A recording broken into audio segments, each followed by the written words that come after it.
Acte 2 de la semaine du tribunal de l'actualité. Ravi de vous retrouver sur les antennes des médias leaders Twi TV et Watt FM pour faire le même exercice, poser un regard critique sur l'actualité. Vous le savez, c'est un rendez-vous qui est accessible sur nos plateformes Facebook et YouTube. Je suis Adam Khaled Ouedraogo, président de ce tribunal. Mesdames, Messieurs, bonjour. Bonjour, Monsieur les juges. Juge Bougma, juge Vaha. Bonjour, président Ouedraogo. Bonjour, juge Vaha. Bonjour, Madame, Messieurs. Bonjour, juge Bougma. Bonjour, président. Bonjour, auditeurs et téléspectateurs. Au titre de l'année 2021, le Burkina Faso a enregistré plus de 18 500 cas d'accidents qui ont causé la mort de 956 personnes et fait un peu plus de 11 300 blessés. Ce sont des chiffres de l'ONASER, l'Office national de sécurité routière, des statistiques qui interpellent. C'est le premier sujet enrôlé pour la présente convocation. Nous allons également jeter un regard sur l'actualité en Guinée où la junte au pouvoir a autorisé le retour des ex-chefs d'État Sekouba Konaté et Moussa Dadis Camara. Les autorités évoquent des raisons humanitaires. Cette main tendue de la transition va-t-elle justement favoriser le renforcement de l'unité nationale? Le regard des juges après la première virgule, les avant-propos.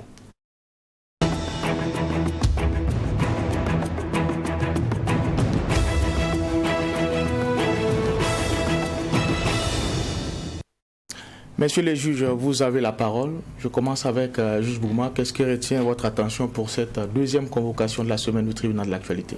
Alors, mon avant-propos va concerner la suite de ce que j'avais dit hier, concernant la disparition de Lagui Yoro. Je disais qu'il y avait également un autre combattant de sa trempe à Combri. Mais je n'avais pas donné plus de précision. Je reviens, donner plus de précision par rapport à ce dernier. Son surnom, c'est Le Gros. Son nom à l'état civil, c'est Madi Porgo. Donc, il est né au secteur 5 de Combri, donc de la commune rurale de Combru, c'est dans le Yatenga.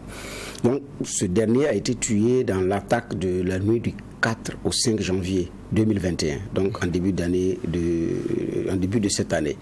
Et j'ai dit c'est à peu près la même chose, encerclé, tiré, donc jusqu'à sa dernière balle, et puis capturé.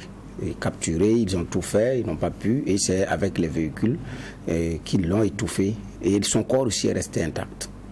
Donc c'est un cas qu'on n'a pratiquement pas médiatisé parce qu'il n'était pas également suffisamment sous les projecteurs de Yoro. La différence également avec Lagui Yoro, c'est que lui, il n'avait pas un groupe formellement organisé où il est le leader, il donne des instructions, une figure emblématique en tant que tel. C'est un combattant qui combat aux côtés des VDP avec tout ce qu'il a comme force spirituelle et mystique pour pouvoir faire face à l'ennemi. Donc, maintenant, qui fait partie aussi de ceux qui avaient demandé suffisamment d'appui sur le plan logistique et donc qui n'avaient pas suffisamment de chargeurs pour faire face. Donc, monsieur a tiré, a vidé son seul chargeur et puis c'est fini.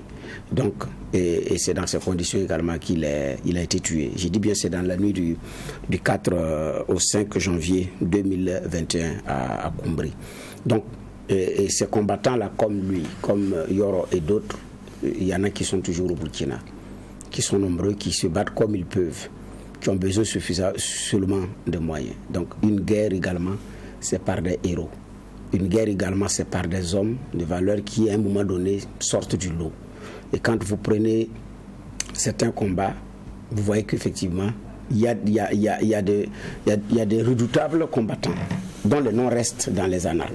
Et après, je pense que la crainte ici, c'est comment on les gère après. Je pense que c'est aussi cette crainte-là qui est exprimée. Comment est-ce que vous les gérez après pour qu'il n'y ait pas de problème entre eux et la République? Parce que quand on revient à la situation normale, il faut penser également à cette démobilisation, réinsertion et tout. Donc, vous faites quoi exactement? Donc, je pense que tout le travail, toute la prudence, peut-être de certaines... de la hiérarchie militaire ou des hommes politiques est à ce niveau. Mais l'Algérie a aussi hésité avant, à un moment donné, de se lancer. Donc la guerre ivoirienne, la rébellion ivoirienne, on avait vu le cas des célèbres Comzones qui effectivement, à un moment donné, constituait également une autre épine dans le pied de la République ivoirienne. Comment est-ce qu'il fallait gérer ces combattants-là? D'abord, ces seigneurs de guerre qu'on appelle les commandants de zone, les Comzones, et ensuite ceux qui ont combattu à leur côté qu'on appelle les forces nouvelles rebaptisées FRC, Forces républicaines de Côte d'Ivoire. Donc ça n'a pas été facile. Et Alassane, à un moment donné, a même risqué son fauteuil quand on tient compte des mutineries. Donc, il y a toute cette crainte-là qui est là. Mais en même temps, il y a une réponse à apporter. Donc, je pense qu'avec suffisamment d'intelligence, ces choses-là peuvent également être encadrées. Mais si on a l'impression que c'est des forces également qui ont le minimum et qui, après maintenant, jouent le rôle de la police d'escorte, alors que la loi qui institue les VDP sont claires, vous n'intervenez que dans ce qui est de votre giron. Donc si vous êtes de Titao, c'est là-bas. Mais si vous devez faire des escortes entre des villes, est-ce que la loi qui a institué les VDP le permet? Je ne sais pas. Donc c'est un débat également qui est lancé, mais qui mérite effectivement d'être approfondi. Donc c'était là mon avant-propos, également qui sonne hommage à tous ces combattants et qui sont partis dans ces conditions-là. Donc pour la défense de la patrie, mais qui ont dit nous ne reculons pas, nous ne fuyons pas. Pas du tout. Donc c'était ça mon avant-propos de ce matin. Merci, juge Bougma. Juge Va, nous vous écoutons. Oui, merci, Président. Ce qui va m'intéresser, c'est la Côte d'Ivoire, avec une enquête qui a révélé, on va dire comme ça, ses résultats. Et cela a été diligenté par, je pense, 40 policiers et gendarmes, donc exécuté par 40 policiers et gendarmes, sous la houlette du procureur d'Abidjan. Et on se rend compte qu'il y a plus de encore 270 personnes qui sont concernées. Et il faut dire que c'est ce qui est arrivé juste après l'annonce du troisième mandat, la candidature de Alassane Ouattara à un troisième mandat. On a vu les manifestations qu'il y a eu avec les nombreux blessés et morts. On parlait de 85 morts depuis août jusqu'à quelques mois après. Donc c'est ce dans quoi le procureur a décidé de regarder, accompagné donc d'une équipe d'enquêteurs. On parle d'une unité spéciale d'enquête.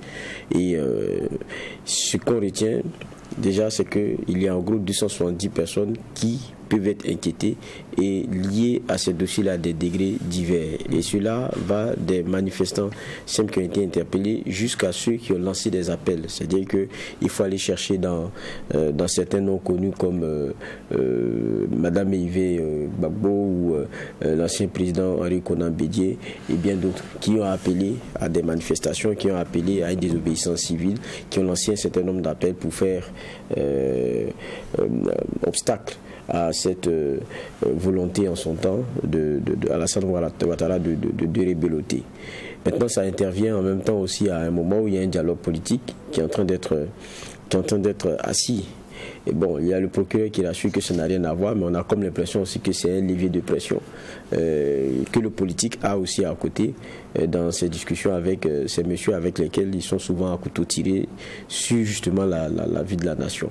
Donc on attend, parce que c'est vrai aussi que des crimes tels ne peuvent rester impunis, parce que comme le dit le procureur, il y a eu une instrumentalisation de l'ethnie et de certaines appartenances, mais quand on veut regarder un peu plus loin, pour ceux qui pensent aussi que les alternances sont d'abord ceux qui permettent d'éviter ce genre de situation, si il y avait eu un respect des textes au sens strict du terme, on aurait pu éviter tout cela, parce qu'un troisième mandat aussi, ça a ses conséquences, que ce soit en Côte d'Ivoire ou ailleurs. Mais on attend de voir quelle suite sera donnée à cela, s'il n'y aura pas une autre trajectoire politique, même si c'est défend le procureur de cela, à cette affaire-là. Merci, messieurs les juges, pour ces propos introductifs. Nous allons faire un clin d'œil aux équipes derrière la caméra qui nous permet d'être ensemble en direct et en simultané sur les médias leaders True TV, Watt FM du lundi au vendredi. Alors, 2021 tire vers sa fin. L'heure est au bilan. Pour ce qui est de la sécurité routière, les chiffres sont alarmants. C'est ce que nous révèle l'ONASER, l'Office national de sécurité routière. Pour l'année 2021, on a enregistré 18 500 cas d'accidents, ce qui a causé le décès de 956 personnes et causé en tout cas des blessures, et des personnes au nombre de 11 300 en portent en tout cas les séquelles. Voici des chiffres qui interpellent le juge Bougma et qui appellent à l'action surtout. Oui, qui appellent à l'action, mais bon, je ne sais pas quelle action. Je pense que ça appelle à beaucoup plus de responsabilité. Beaucoup plus de responsabilité, parce que c'est quelqu'un seul qui appuie sur son accélérateur, c'est quelqu'un qui accélère son engin. Mais si on ne prendra pas conscience que soi-même on est responsable, ça va être très difficile. Ce n'est pas des actions qui ont manqué au niveau du Burkina. on est parti à la répression, comme on appelle ça, ralentisseur et tout ce qu'il y a comme élément de sensibilisation. Mais le citoyen n'en fait qu'à sa tête parce qu'il a un engin qui va vite et il veut aller vite, même quand c'est une route où on ne doit pas aller vite, compte tenu des réalités. Les limitations de vitesse sont connues. En agglomération, hors agglomération, tout ça c'est connu. Mais bon, vous avez des citoyens burkinabés qui n'en ont cure. Ajoutez maintenant aux autres facteurs liés aux questions mécaniques, liés à, comment on appelle ça, aux excitants, bon, ça en rajoute. Et pour certains, c'est lié aussi au manque de sommeil pour ceux qui font les longues distances. Mais ça, ce sont des problèmes également qui peuvent trouver solution si les conducteurs acceptent de se reposer dûment, ou si ceux qui les emploient mettent, comme on appelle ça, une équipe de rotation. Il y a des compagnies qui le font déjà, mais beaucoup ne le font pas. Donc, il y a aussi l'état de la route. À Ouagadougou, vous prenez la circulaire à la hauteur de Sissin, juste avant les feux tricolores de l'intersection du carrefour qui mène à l'avenue de la Dignité, mais il faut observer le bitume. Vous prenez la route nationale numéro 1, la route qui n'a jamais été d'ailleurs réceptionnée, qui passe devant, excusez-moi la publicité, devant la Sonabi, donc la route de Bobo Dioulasso. Regardez l'état du goudron. Bon, des goudrons qui se gonflent. Ça induit, ça change, ça fait givrer. Donc ça change quand vous circulez là-dessus. Mais il y a un problème. Donc il y a l'état aussi de nos routes. Donc il y a tout ça là mis ensemble. Maintenant, quel type d'action face à tout cela? C'est la grosse question. D'accord. Alors, juge, il y aura plus de 950 décès pour l'année 2021. C'est énorme. Hein? C'est 4 fois plus que les décès enregistrés causés par le Covid-19. Alors, à la date du 27 décembre, on parle de 214 personnes décédées du Covid-19. Quand on fait, c'est vrai que comparaison n'est pas raison. Mais pour la même problématique, on a comme l'impression qu'on n'adresse pas les mêmes solutions. Pas assez de tapage médiatique. Comme juge Bourgma l'a dit, il faut beaucoup plus d'action. Il faut aussi davantage axer cette sensibilisation vers la population. Oui, c'est vrai, mais si on veut aller dans ce sens, on dira aussi que le palu chez nous, ça tue plus que même le corona et tout. Donc, on pourrait aussi axer beaucoup plus la communication vers cela. Mais il faut dire aussi que très souvent, à la réalité, là où il y a des possibilités de captation de sous et puis dynamique globale, c'est là où va une communication plus facile. Et ça, nos États le font, je l'ai dit ici quelquefois par mimétisme, alors que nous ne sommes pas pris à la gorge dans les mêmes proportions. Mais bon, quelquefois, c'est à ne rien comprendre. Ça, je vous l'accorde. Quelquefois, les moyens mis pour communiquer sur certaines préoccupations, parce qu'elles sont de l'ordre mondial, donnent à s'interroger, alors que nous sommes pris ici beaucoup plus par d'autres problèmes qui devraient nous interpeller. Mais quand cela ne tienne, je pense qu'il est toujours bon d'asseoir des communications et de sensibiliser sur toutes ces questions-là qui fauchent beaucoup de jeunes et qui peuvent être des apporteurs de plus, notamment pour la nation, ne serait-ce que par le changement de comportement et puis par la façon de s'assumer vis-à-vis d'un certain nombre d'éléments. On aurait pu éviter peut-être beaucoup de situations, parlant justement de la question des accidents. Quand vous regardez le point qui est fait par le premier responsable de l'ONASER, il y a quand même le nombre d'accidents aussi qui m'a interpellé, c'est plus de 18 000 si je retrouve les chiffres. Voilà, 18 529 cas d'accidents. C'est vrai que chaque accident ne conduit pas à la mort, mais ça veut dire qu'on en a quand même beaucoup. Et ça, c'est du 1er au 30 novembre. On n'en est même pas encore à prendre en compte le mois de décembre, qui est un mois aussi où les accidents sont très nombreux, les interventions notamment de nos forces BNSP, Brigade nationale sapeurs-pompiers et autres sont nombreuses avec les sollicitations. Donc ça doit nous interpeller. Ça, je crois que c'est clair. C'est parce qu'il y a des comportements qui ne sont pas de nature à changer la donne. Parce que quand on regarde aussi, au fond, c'est quoi? Il y a plusieurs éléments qui peuvent expliquer les accidents que nous avons souvent sur nos voies. C'est vrai que Bernard parlait de l'état de la route, mais tout le monde convient que le premier le tout premier, à indexer, c'est d'abord l'homme, celui qui détient la machine. Et c'est ça la réalité. C'est comment est-ce qu'il conduit, dans quel état il conduit, parce que la question d'ébriété, et quand je dis comment, il y a la question de la vitesse, et maintenant sur quelle route il conduit, et puis il y a la question aussi du respect même de ce qu'on a comme code et tout, parce que n'oublions pas, chaque fois l'OMS fait son rapport, et quand on parle par exemple de ce rapport là, c'est 1,3 million de décès par an. Ça veut dire que la route, elle tue. Mais ce qui est bizarre, c'est que vous vous rendez compte que on est à plus de 90% des accidents là qui se retrouvent dans les pays à faible revenu, donc nous, alors que nous n'avons même pas 60% du parc automobile. Donc ça veut dire quoi?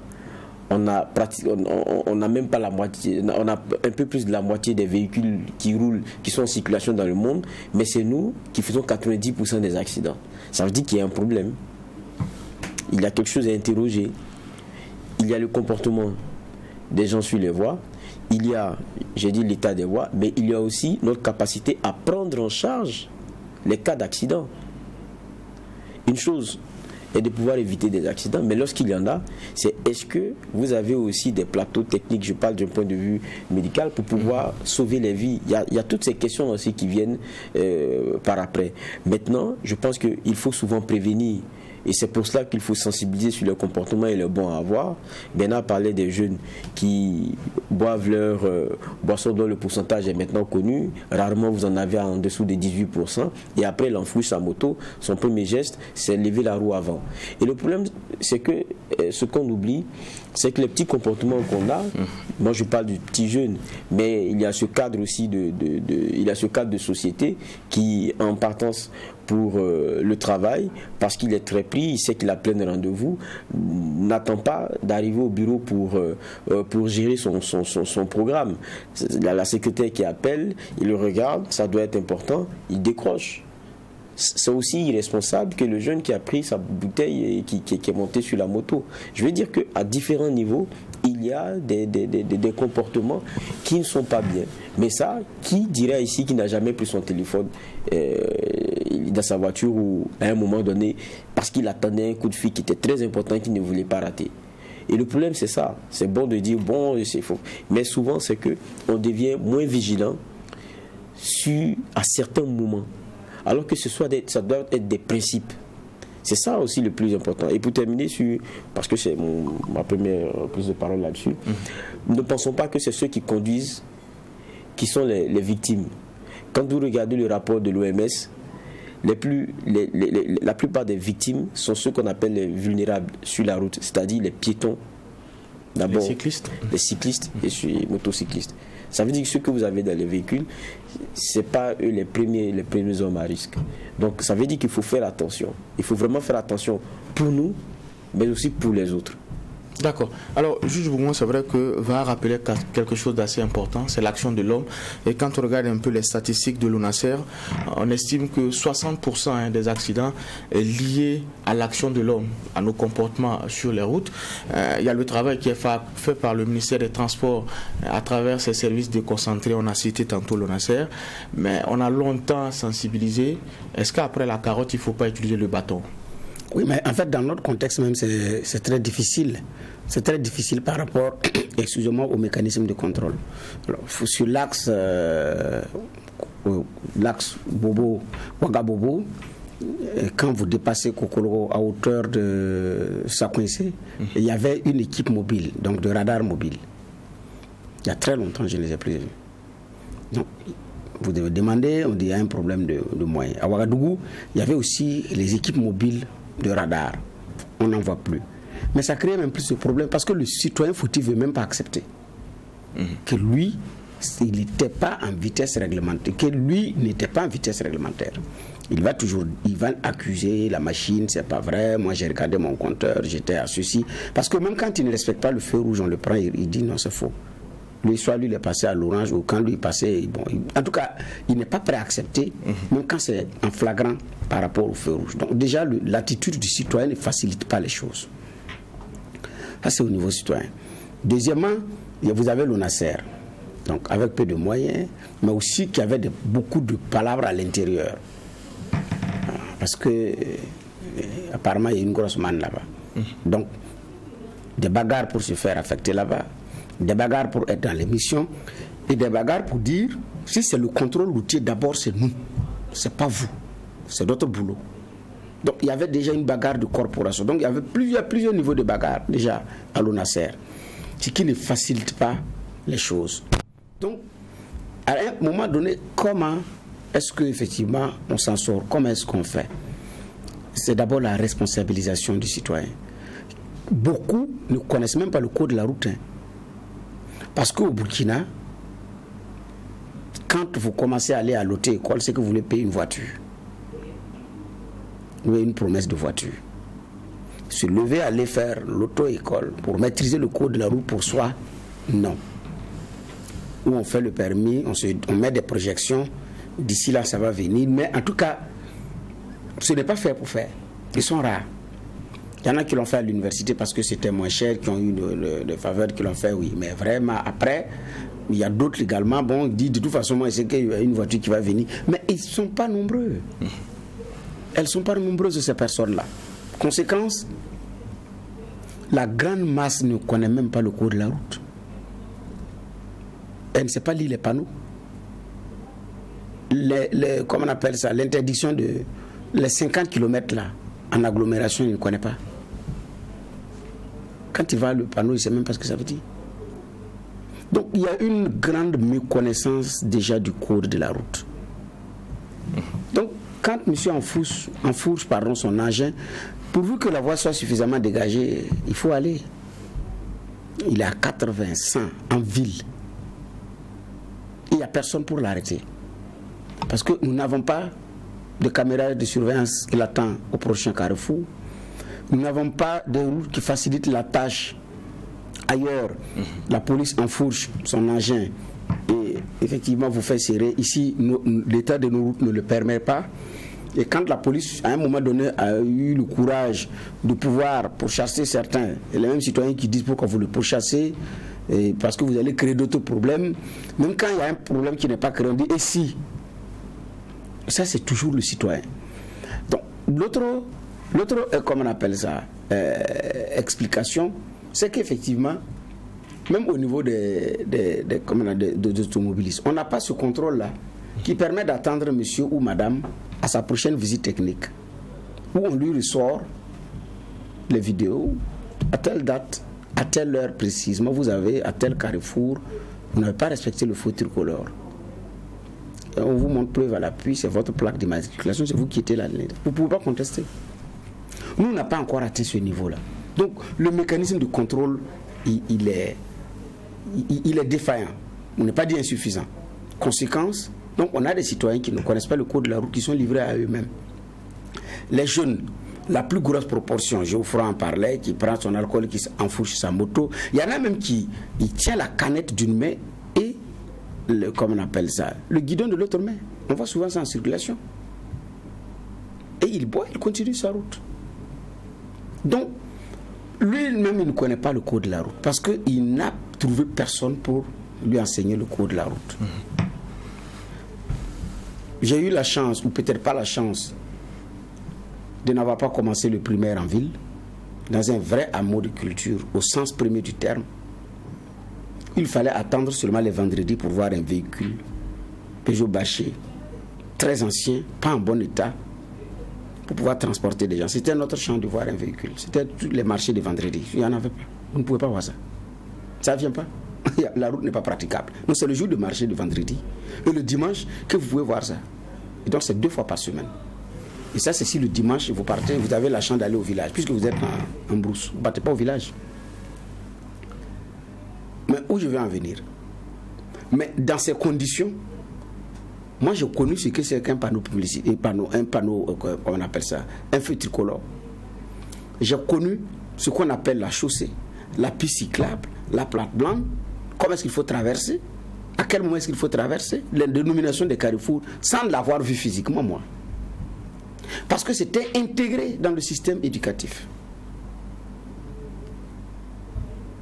Donc, et vous avez il y avait, comme on appelle ça, ces outils que l'instituteur utilisait pour démontrer. Parfois c'est des affiches, parfois c'est des poteaux physiques, je vous dis. Mais il avait, comme on appelle ça, il avait les outils. Aujourd'hui, si on dit à l'enseignant de le faire, est-ce qu'on aura les moyens ou la volonté d'imprimer tous ces supports-là pour remettre à l'ensemble des enseignants du Burkina pour qu'ils puissent dispenser les cours avec? C'est la grosse question. Donc il faut commencer déjà par la base. Donc nous avons grandi avec ça. Donc quand la première fois on a vu, c'est pas le ville, on a eu le privilège d'arriver en ville. On a quitté le village, on est arrivé en ville, on a d'abord mis une pause à côté pour regarder. On était en groupe, puisque chacun révise maintenant son code de la route. Ah, c'est ça, là, quand le maître a dit chausser là, c'est ça. Non, quand il a dit le feu, c'est ça. C'est ça, nous amusait, mais c'est ça la vérité. Donc on n'avait pas de problème pour traverser la route. On avait déjà un minimum, un béaba. Le feu, quand il est vert, il veut dire ci. Quand il est rouge, il veut dire ça. Quand il est à l'orange, il veut dire ça. Et c'est resté dans notre tête. Donc quand on a vu le feu tricolore, on n'était pas dépaysés. Pas totalement. Mais ici, dans les villages, ils n'ont pas ça. Donc quand il arrive en ville pour la première fois, c'est bonjour les dégâts. Il va penser même que c'est au rouge qu'il doit passer. S'il n'a personne pour le guider. Ou bien il est embrouillé par les couleurs. Donc il y a déjà ce travail à faire au niveau de la base. Donc dire d'intégrer ça dans le système éducatif, j'ai dit oui. Mais il faut également qu'on ait des supports pour que l'instituteur puisse utiliser. S'il doit dessiner ça au tableau, ce n'est pas évident. D'accord. Alors, je termine. Passer cette étape, il y en a également qui ont fait la proposition d'introduire maintenant le code de la route, parce que pour passer jusqu'au permis, dans le système éducatif, à partir peut-être du secondaire ou du supérieur, en ce moment, on n'est plus au BABA pour maîtriser la signalisation et tout, mais on est à une autre étape pour permettre d'avoir effectivement ce document-là de conduite. Ça va demander des moyens, mais je pense que tout ce que je suis en train de dire là, ce n'est pas que ce n'est pas faisable. On regarde beaucoup plus les obstacles, on regarde beaucoup plus les problèmes, et on se dit que ça va mobiliser suffisamment de moyens. Donc on trouve des excuses pour ne pas le faire. Sinon le Burkina est capable de faire ce que j'ai dit. D'accord. Alors, Juge Bourma l'a dit, il faut durcir le ton, mais il faut aussi vulgariser le code de la route, parce que jusqu'à présent, il a rappelé, le permis de conduire reste un document de luxe. Quand on l'a, c'est qu'on est dans une certaine catégorie sociale, c'est ce qu'on a au niveau de l'imaginaire populaire. Est-ce qu'il ne faut pas travailler à inverser la tendance? Oui, il faut travailler à inverser la tendance, et puis le permis même de conduire. Bon, souvent quand on entend permis de conduire, automatiquement on pense aux véhicules à 4 roues. Et ne nous leurrons pas. C'est que vous dites que c'est un document de luxe. Ça a été même longtemps perçu, ça continue de l'être, comme un diplôme. Parce que ça vous permet d'accéder aussi à des types d'emplois et tout. Mais je pense que c'est une réalité. Je pense que les chiffres de 2016 nous donnaient un parc autour de moins de 300 000 véhicules, 1,5 million de motos au moins. Mais ça veut dire qu'on roule plus les motos que de voitures. C'est que la proportion de Burkinabés qui roulent les motos, c'est sans commune mesure. Mais la plupart n'ont pas passé de permis. Donc ça veut dire que la plupart des personnes qu'on a en circulation ne connaissent pas le code de la route. Ça veut dire qu'ils le font à l'instinct. Et regardez, quand vous arrivez à un rond-point, c'est là que vous vous rendez compte que tout le monde logne l'autre pour savoir qui va laisser le premier passer. Alors qu'il y a peut-être un panneau juste à droite qui dit céder le passage ou quoi que ce soit. Si c'est écrit, si le céder le passage tient encore, c'est bon. Si vous n'avez que le symbole, là vous êtes foutu, parce que c'est pas tout le monde qui sait à quoi ça ramène.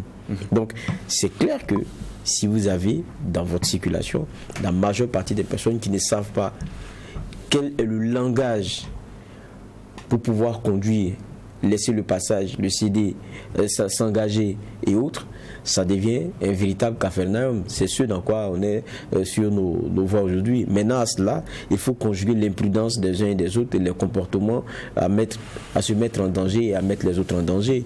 Maintenant, vous parliez du contrôle, mais regardez aussi quelque chose qu'il faut interroger pour moi de façon courageuse. Si on veut changer la donne, il faudrait qu'on repense notre mode de transport, la façon dont on se fait transporter pour aller au travail, pour aller au bureau, pour aller à l'école, pour aller faire ses courses. On est dans une obligation de fluidité dans le déplacement. Mais on n'arrive pas une offre qui puisse capter cette demande-là. Je parle des transports en commun. On a Sotraco qui depuis est là, mais regardez la vétusté des bus, regardez la question des fréquences. On peut faire mieux. Je pense qu'avec les moyens qu'ils ont, ils font ce qu'ils peuvent, ils essaient même d'innover, mais on peut faire mieux si on est courageux, de sorte à ce que ce soit plus intéressant pour les uns et les autres d'aller prendre le bus que de se fatiguer à avoir 6 motos à la maison. Et que l'on gagne par exemple à prendre des cartes mensuelles et que cela se fasse aisément. Mais ça va avec des routes qui sont adaptées et ça va avec un investissement en nombre de cars et tout. C'est de la prospective. C'est pas une question qui se décide ici et maintenant et on se dit que bon, on va faire des changements comme ci, comme ça et puis ça passe. Non. Il faut que la pensée soit structurelle. Parce qu'il y a des infrastructures qui vont avec et il y a des moyens roulants qui vont avec.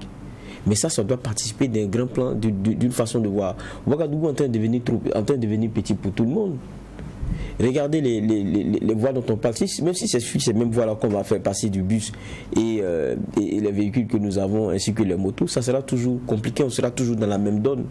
Donc on n'a pas pensé de façon courageuse, on n'a pas pensé cette concentration démographique là, on n'a pas trouvé les alternatives à ça. Je crois que c'est ce dans quoi on est aussi.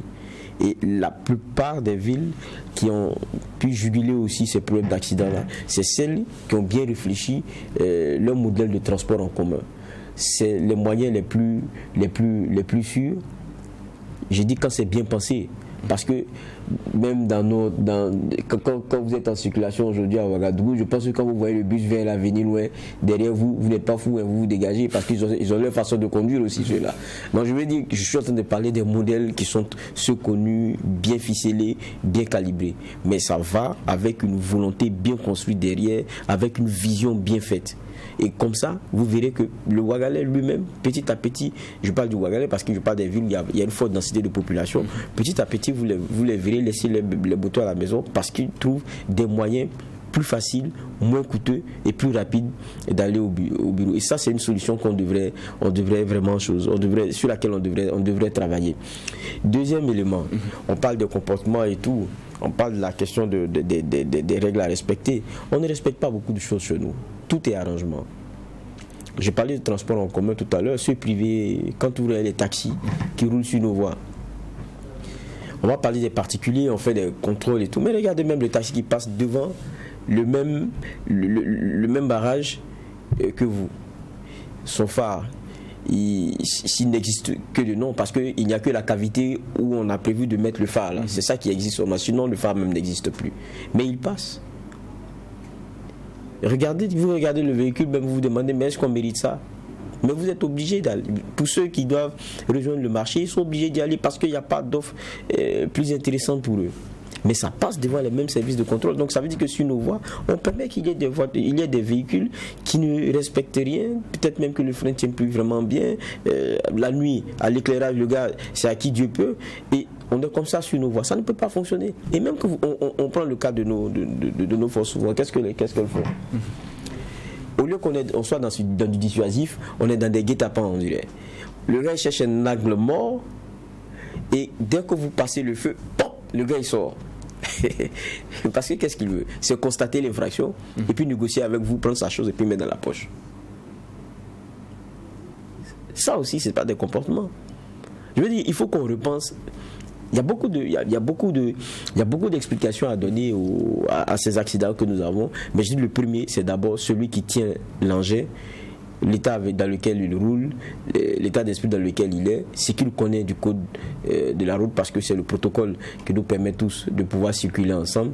Et voilà, ça c'est le minimum. Mais il y a d'autres petits éléments qui peuvent expliquer aussi ces choses-là. D'accord. Alors juge Bougma, il faut que il y ait beaucoup plus de responsabilité. On a parlé de ce qui incombe du citoyen, mais est-ce que l'État aussi ne doit pas s'assumer? Quand on prend le cas des motocyclistes, la loi est claire là-dessus, le port obligatoire du casque est connu au Burkina Faso, mais à ce niveau on a comme du laxisme. On se rappelle une année, quand l'État a durci le temps, on a failli frôler l'insurrection populaire, l'État a reculé finalement. Est-ce qu'à ce niveau-là il ne faut pas, je dis, insister et faire respecter la loi tout simplement. Exactement, parce que nous, on a tout politisé. On a tout politisé et derrière une mesure, on va trouver des artifices pour pouvoir justifier l'indéfendable.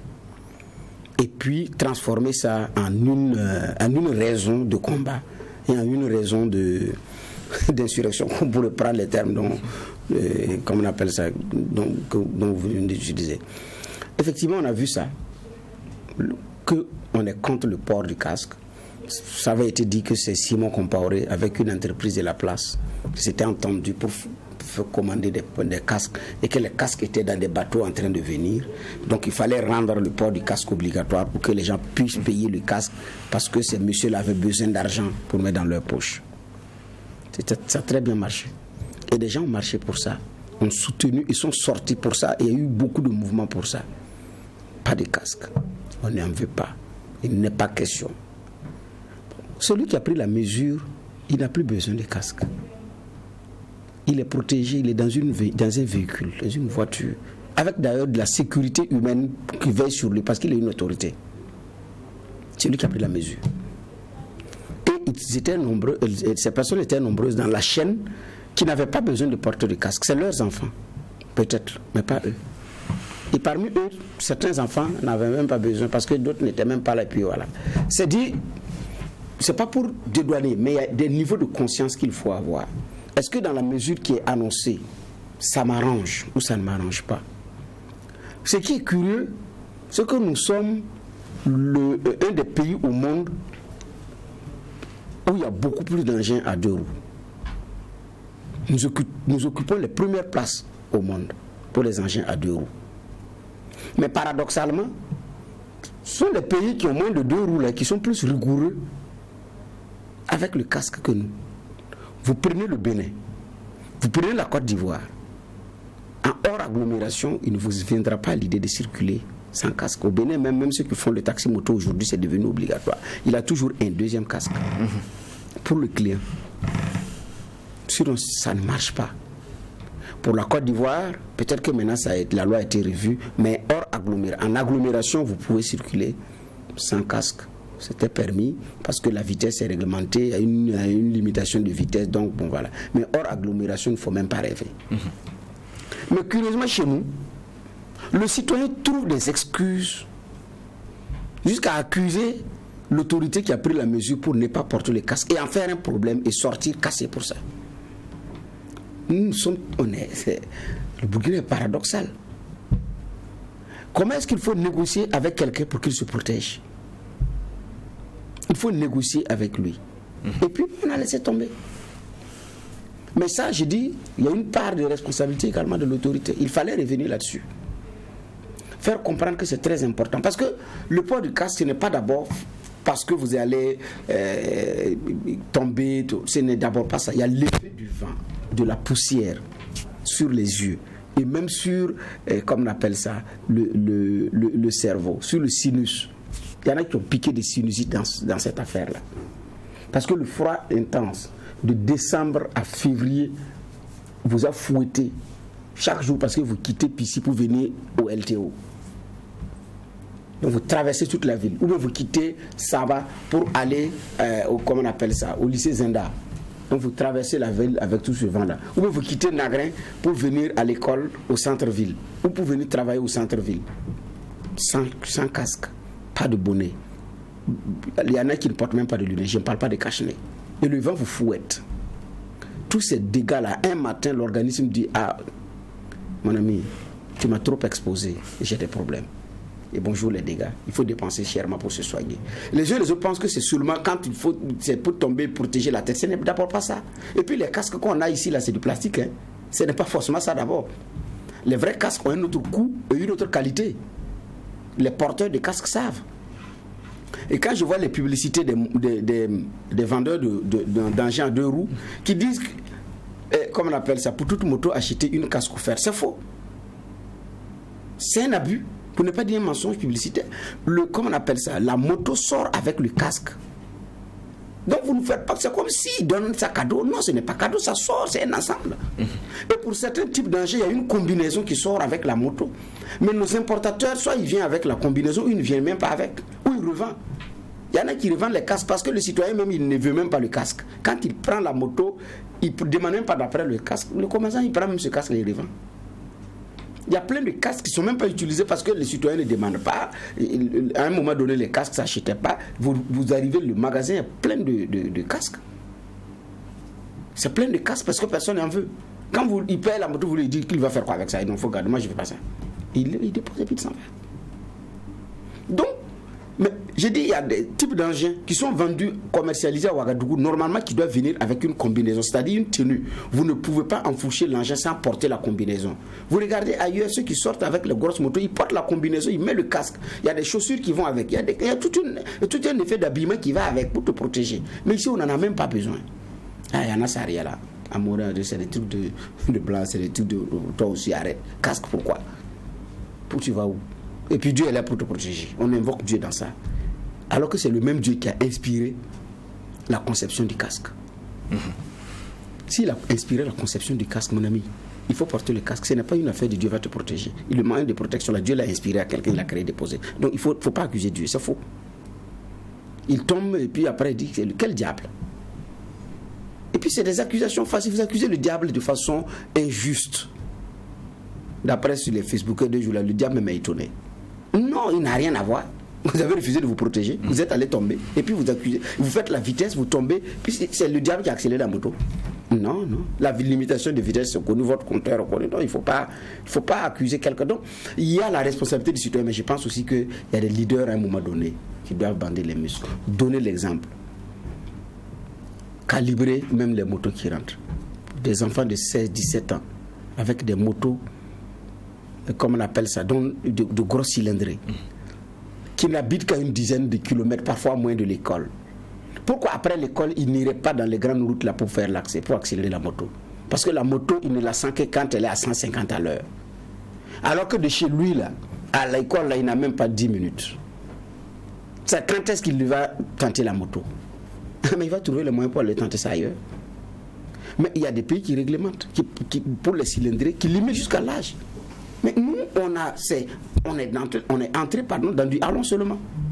D'accord. Et la conséquence, elle est là, implacable. Alors, juge, peut-être dernière question sur ce chapitre-là. Vous avez tantôt rappelé la pression démographique. Quand on prend la ville de Ouagadougou, on n'a plus la même population d'il y a 5-10 ans. Donc, il faut des actions courageuses. Il faut aussi de l'imagination au niveau des autorités. À un moment donné, on avait annoncé une zone piétonne au niveau du centre-ville de Ouagadougou. Finalement, cela n'a pas été fait. La première fois qu'on a évoqué l'idée d'un tramway à Ouagadougou, on a vu le tollé que ça a soulevé. On estimait que c'était trop futuriste. Est-ce que c'est pas justement ces inconséquences-là qui nous mettent dans ce qu'on a aujourd'hui en termes de politique de transport, en termes de protection des citoyens, parlant de la sécurité routière? Oui, c'est clair. Il faut penser plus grand. Il faut être vraiment dans le structurel. Maintenant, il y a des efforts aussi, il faut reconnaître, qui sont faits. Lorsqu'on entend parler du projet du Grand Ouaga et tout, c'est solutionner un peu ce problème-là avec en ligne de mire, l'envie de désengorger et tout. C'est bien. En tout cas, c'est des projets qui sont bien, mais souvent, ça prend tellement de temps pour se mettre en place et que, vous savez, nos évolutions démographiques là, je ne vais pas parler d'exponentiel, mais ça va plus que proportionnellement avec les infrastructures que nous avons. Donc, conséquence, vous avez des visions que vous devriez implémenter pour les 5-10 ans, ça prend 25 ans. Maintenant, en temps, quand vous livrez, c'est déjà dépassé. C'est un peu ce dans quoi nous sommes très souvent. Même dans le structurel, lorsqu'on s'engage, on n'est pas dans les délais qu'il faut, on n'est pas dans la mesure qualité qu'il faut, et après, on n'a pas le fruit clair de ce qu'on a pensé au départ. C'est un peu ça le problème. Même quand on construit nos routes, la route, c'est pas là que passe le développement, comme on dit. Mais venez 5 ans après, vous vous rendez compte que la route là, on commence par-ci, par-là, à essayer de rattraper certains points parce qu'il y a des dos d'âne, si ce n'est il y a des nids de poules, si ce n'est des nids de truches, parce que ce sont de gros trous, et ça devient encore dangereux même pour les populations. C'est ça un peu le problème qu'on a. Quand vous allez dans ce type de vision, il faut aller selon le calendrier que vous vous êtes donné, et puis avec l'obligation de la qualité, en évitant aussi qu'il y ait beaucoup de corruption et tout autour. Quand vous il y a beaucoup de projets comme ça qui font mal. C'est-à-dire qu'on peine à avoir les financements. Lorsqu'on les a, l'œuvre qu'on a et l'ouvrage qu'on a à la fin, ça ne répond pas forcément aux normes qualité voulues. Merci, monsieur les juges. Nous allons à présent, en tout cas pour ce dernier temps d'antenne, ces dernières minutes d'antenne, nous intéresser à l'actualité guinéenne avec le retour de Dadis Camara en Guinée. C'était le 22 décembre dernier. Alors, un retour après plus de 10 ans d'exil au Burkina Faso. Idem également pour l'ex-chef d'État Sekouba Konaté qui est rentré dans son pays. Cela a été, en tout cas, voulu par la transition en place. C'est un geste fort, juge Bougma. Bon, je ne vois pas la force du geste, puisque c'est des gens qui étaient, comme on appelle ça, retenus pour des questions politiques. Donc c'est des questions de personnes. Dadis doit faire face à la justice. Il ne s'est pas dérobé, c'est des gens qui l'ont bloqué. Sekouba Konaté veut rentrer dans son pays parce qu'il avait des problèmes pour rentrer parce qu'il avait, comme on appelle ça, ses ambitions politiques.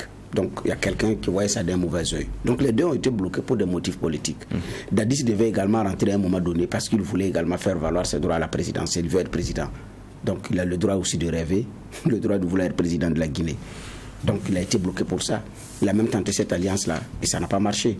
Donc on sait que Dadis, l'avion qui transportait Dadis, qui devait transiter par Abidjan, a été forcé de faire escale, comme on appelle ça, à Accra ou Ghana et revenir à Ouagadougou. Parce que quelqu'un à Conakry a appelé un autre Abidjan et qui a dit à l'aéroport, bon, l'avion n'atterrit pas, alors que l'atterrissage avait été amorcé. Je pense qu'il y avait une plainte. En tout cas, certains passagers avaient l'intention de déposer une plainte pour exposition de la vie d'autrui. Parce que c'était à ne rien comprendre. Et la compagnie burkinabé en son temps s'était démerdée parce que arrivé à Accra, c'est Air Burkina, excusez-moi de la pub, qui s'est démerdé à ses propres frais pour faire embarquer maintenant les passagers d'Abidjan pour aller à Abidjan maintenant à ses propres frais, qui a payé une compagnie pour ça. Ça c'est parce que monsieur Alpha Condé n'a pas voulu. Il dit non, il ne faut pas laisser ce monsieur-là venir. Donc Dadis a décollé à Ouaga. Il devait passer la nuit à chose, comme on appelle ça, parce qu'il n'y avait pas de vol, comme il n'y avait pas de direct Ouaga, Guinée-Conakry, il fallait transiter par Abidjan. Il passait la nuit, tout était calé d'ailleurs avec les autorités ivoiriennes. Et d'Abidjan, il devait maintenant, le lendemain, prendre un autre vol pour la Guinée-Conakry, pour Conakry. Ça ne l'a pas été. Donc, maintenant, Doumbia n'a fait que dire à ces messieurs-là, si vous voulez rentrer, rentrez chez vous. Maintenant, le geste fort, c'est la réconciliation entre Dadis et Konaté. Ça, oui. La Guinée a besoin de ça. Mais les deux avaient besoin de rentrer chez eux. Qu'est-ce qui leur était reproché? Donc, on a l'impression que pour Dadis, ce qui lui était reproché, c'est parce qu'il veut être candidat. Sinon, si c'est la question de la justice, il est même recherché par la justice guinéenne. Il a dit qu'il ne va pas se dérouler. Les familles des victimes disent qu'il faut lâcher ce monsieur, il va venir répondre. Sekouba, c'était pareil, jusqu'à ce que des chefs d'État négocient pour qu'on renouvelle même le passeport de Sekouba Konaté qui était arrivé à expiration, il ne pouvait pas entrer. Donc, c'était des questions de personnes. Pourquoi il faut éviter les questions de personnes? Ça pollue la République. Il faut aller sur les principes républicains, sur la base républicaine, et régler ces choses-là, et puis passer à autre chose. Donc, on a une Guinée également qui a besoin de se réconcilier avec elle-même, et donc qui avait besoin aussi de tous ses fils autour d'elle. Et c'est ce qui a été fait. Maintenant, l'autre étape, ça va concerner naturellement les questions judiciaires. Maintenant, si Sekouba, pour avoir été ancien président, si effectivement, dans le cadre de l'exercice de ses fonctions, il doit répondre, naturellement, la justice guinéenne va s'en saisir. Donc, nous sommes dans ce contexte-là. Et puis bon, voilà. Donc, Doumbouya qui arrive, qui apaise les tensions. Et puis bon, c'est Dadis Camara qui voulait rentrer depuis. Mais il est bloqué à Ouagadougou. D'abord, il est arrivé ici en vol forcé. Parce que le roi marocain l'a mis dans l'avion avant d'avertir Blaise Compaoré que, écoutez, Dadis, il est dans les airs, il arrive. C'est comme ça qu'il est rentré aussi à Ouaga. C'était le branle-bas à l'aéroport. Pour dire que Dadis est arrivé.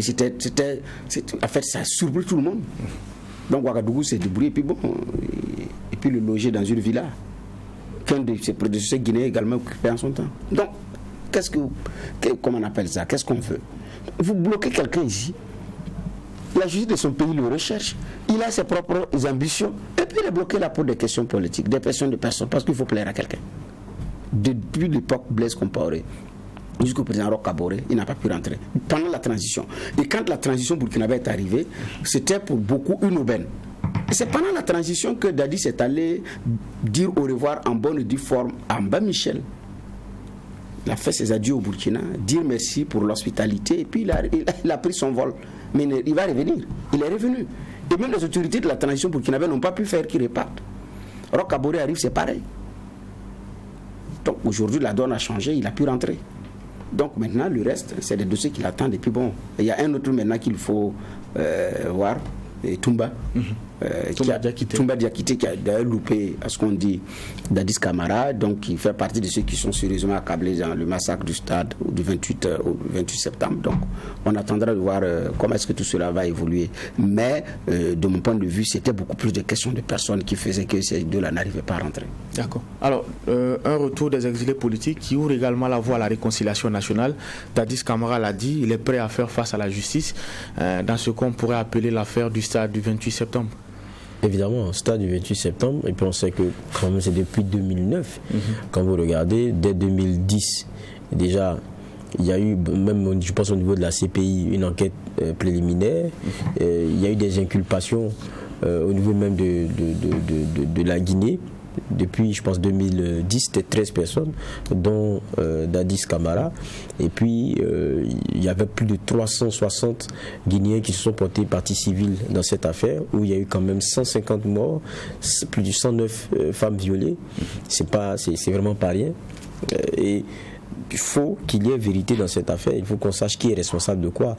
Dernièrement, je pense que c'était l'Union européenne même qui avait pris aussi des sanctions contre 5 personnes, dont Dadis Camara, qui pour eux avaient une responsabilité au moins morale dans ce qui s'était passé avec gel des avoirs et tout ce qui s'ensuit au niveau de l'Union européenne. Mais pour ce qui est de la Guinée, on a jusque depuis ces faits en 2009 jusqu'à aujourd'hui on n'a pas eu de jugement. Parce que quand on regarde Condé, il a mis en avant pendant longtemps aussi la question des moyens.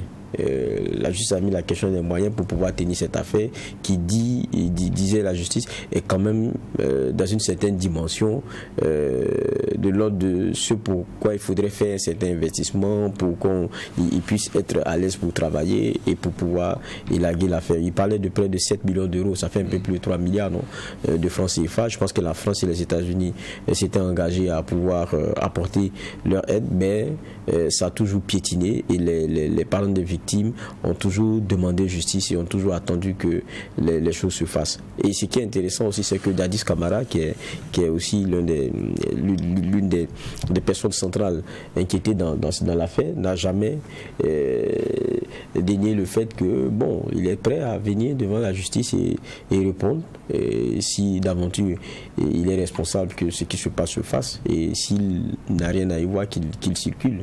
Et maintenant il est dans son pays, on verra ce que cela va donner. Mais disons-le tout net, la plupart du temps aussi, quand ces choses-là arrivent, nos hommes politiques sont souvent dans du calcul. Ils pensent détenir quelque chose, un genre d'épée de Damoclès qui est sur votre tête, et au cas où vous voudriez les déranger, ils font sortir cela. Et donc ça fait que tout le temps de Condé, ça n'a pas vraiment, on n'a pas eu l'impression d'une volonté d'élaguer ça de façon définitive. Ça a été pareil aussi pour ce qu'il a fait tourner sur la tête de l'autre qui est rentré, Konaté, Sekouba Konaté, avec la question du putsch depuis 2011. C'est un peu pareil. Vous êtes inquiété par la justice, on se dit que si vous vous amusez à rentrer, on va vous inquiéter, mais en même temps, quand vous voulez rentrer, on vous dit de ne pas venir. C'est un peu contradictoire. Retour des ex-chefs d'État en Guinée, Sekouba Konaté et Dadis Camara. La question de la sécurité routière au Burkina Faso. Voici les deux sujets qui étaient retenus pour la présente convocation. C'est ici qu'on va mettre un point final, en tout cas à la présente convocation. Merci, messieurs les juges, pour les clés de lecture. On se donne rendez-vous demain pour la même mission, poser un regard critique sur l'actualité. Mais en attendant, restez fidèles au programme des médias leaders True TV et Watt FM.